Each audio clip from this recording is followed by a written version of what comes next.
Welcome back to another video by 12th Distinct. So today in this video we will be discussing about the figures of speech. In the HSC board examination, figures of speech can be asked for 2 marks.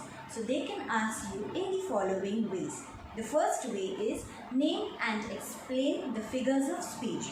The second way is find out the example of figures of speech in the poem given.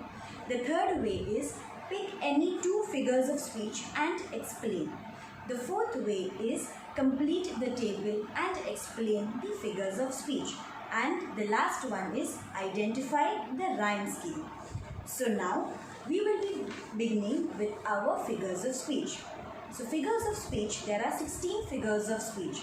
The first is alliteration, the second is antithesis, the third is repetition, the fourth is interrogation, the fifth is simile, the sixth is metaphor, seventh is tautology, eighth one is imagery, ninth one is personification, 10th is inversion, 11th one is hyperbole, 12th one is onomatopoeia, 13th is paradox, 14th is transfer epithet, 15th is climax and 16th is anticlimax.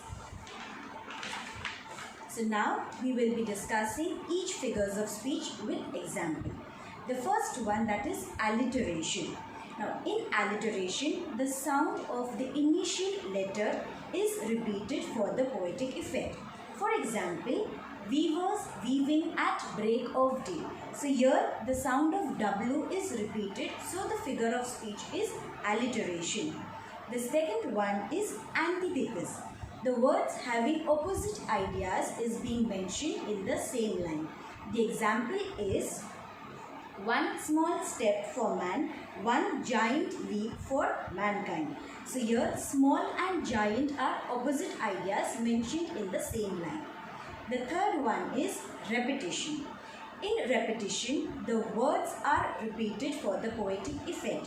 For example, when I had money, money oh. So in this sentence, money is repeated twice. So this is a repetition. The next one, that is the fourth one, is interrogation. In interrogation, a question is asked at the end.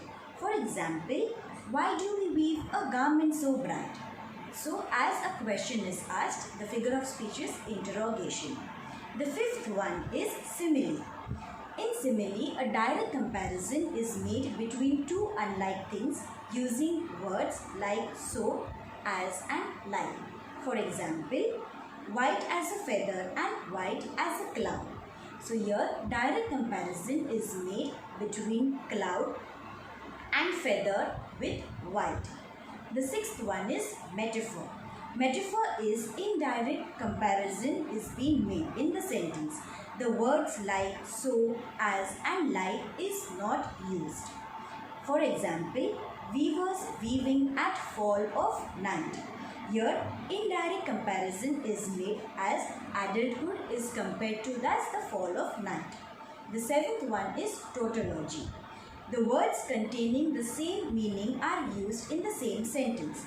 For example, done with indoor complaints, libraries and querulous criticism. So here, querulous and criticism means the same. The eighth one is imagery. Words having visual images are used in the same sentence. Like, for example, like the plumes of peacock, purple and green. So here, words like plumes of peacock and purple and green color are the visual images. The ninth one is personification.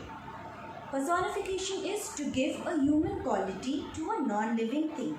For example, the car danced across the icy road. So in this, a car is given the human quality of dancing. The 10th one is inversion. In inversion, the sentences are not in a proper order. For example, afoot and light-hearted, I take to the open road. So this is inversion because the sentence is not arranged in a proper order. The correct order is I take to the open road, afoot and light-hearted. The 11th one is hyperbole. So the sentence is exaggerated. For example, I am so hungry I would eat a horse. Here the sentence is largely being exaggerated. The 12th one is onomatopoeia. The words contain sound in the sentence. For example, the car horn beeped loudly. So beep is a sound used in the sentence. The 13th one is paradox. In this sentence, there will be a contrast ideas. For example, less is more. So contrast idea is being mentioned in the above statement. The 14th one is transfer epithet. This epithet is transferred from noun and it is being mentioned to describe the noun in the sentence. For example, the cloud was fluffy like a cotton candy. The 15th one is climax. In climax, the words are arranged in the ascending order of importance. For example, done with indoor complaints, libraries and querulous criticisms. So, words are arranged in ascending order. And the last one is anticlimax. In anticlimax, the words are arranged in the descending order of importance. For example, the politician lost his wife, his son and this dog. So, this is it with the figures of speech. We will be back with a new video shortly. Until then, stay safe and stay healthy. Don't forget to like, share and subscribe to my YouTube channel 12 Istik for more interesting and educational content. Until then, thank you. Take care. Bye-bye.